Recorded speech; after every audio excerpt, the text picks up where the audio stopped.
Hello, this is old Mr. Kent of MrKent.com, and I am going to, we're going to have our little building roofed, and the other day I was on my e-bike and I saw the place where he lives, because we knew he lived nearby, and it looked kind of like a mansion, so I thought, well, I'll just fly over there and take a look at it from up in the air and see what it looks like from the air. And I'm also kind of scouting out ways to for my grandson to walk to the bus stop, because this year he's going to be in the 4th grade and he's taking a bus to school. He has to catch the bus, so I'll just kind of fly around over the roads, and in the meantime I'll tell you another story.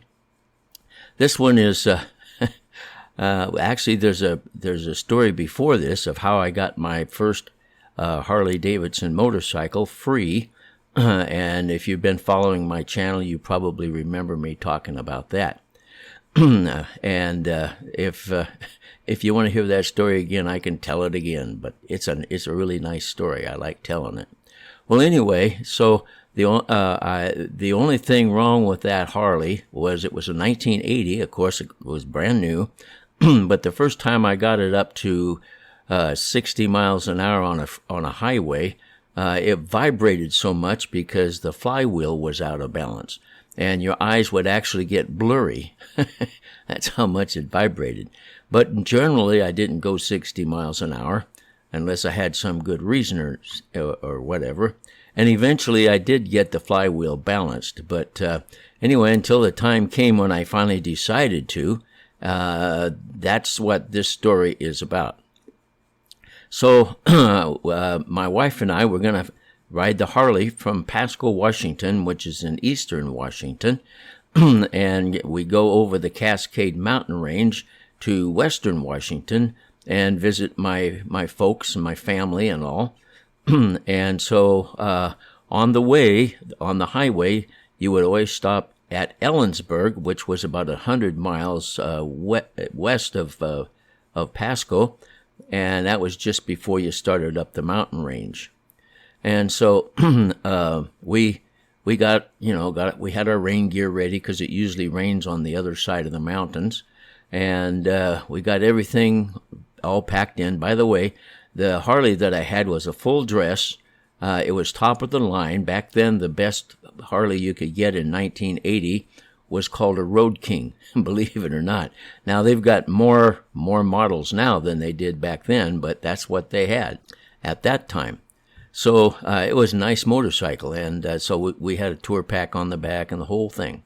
So we loaded up and got on the bike and started out on the highway. Most of the highway that we followed was 2-lane, until we got past Ellensburg, which was about 100 miles away, and that's where we pulled off to gas up.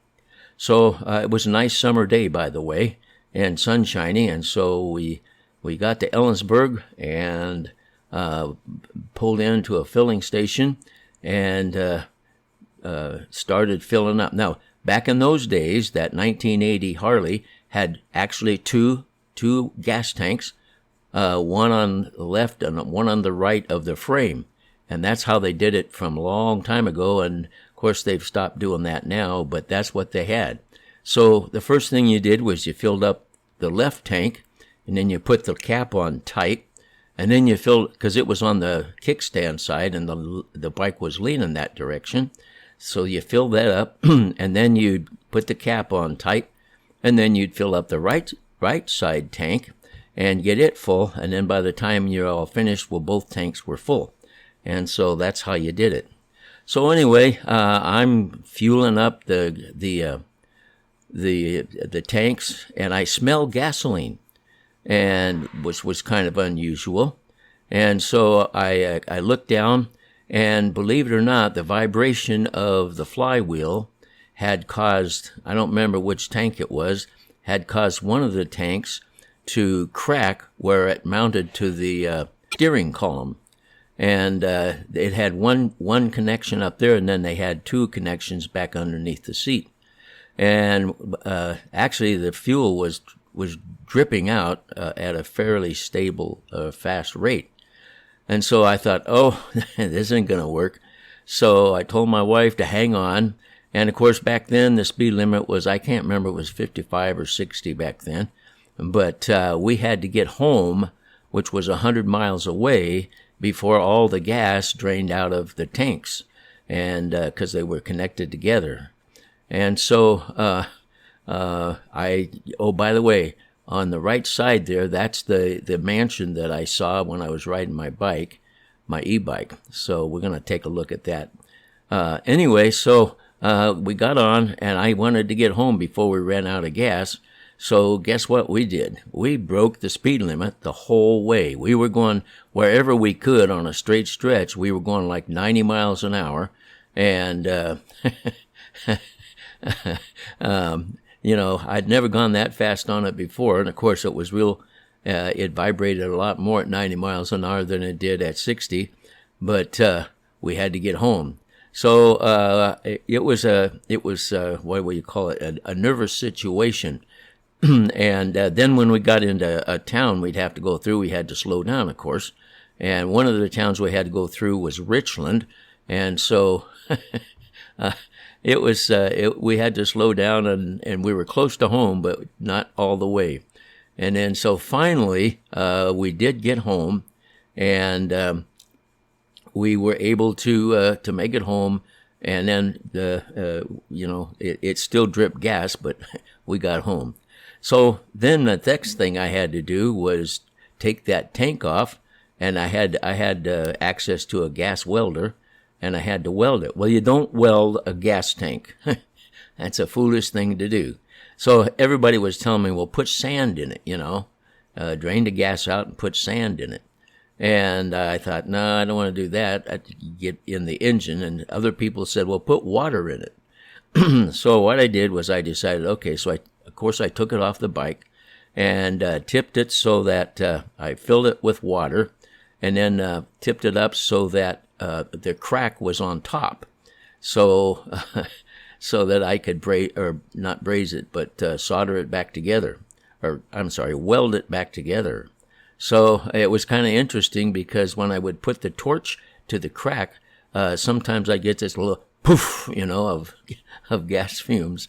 But I was able to heat it up, get it red hot, and weld up the crack, and got that all taken care of. So then, after that happened, I decided it's time to get my my flywheel balanced. So this in Pasco, Washington, is not too far from Walla Walla, Washington. And in Walla Walla, Washington, just east of that, there's a little town called Dixie. And so there was a motorcycle repair place that was willing to balance my flywheel.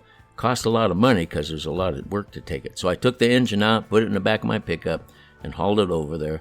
And they balanced the flywheel, and after that, it was a lot smoother to ride. So as we head back home here, if you've been following my channel, I'm going to head home.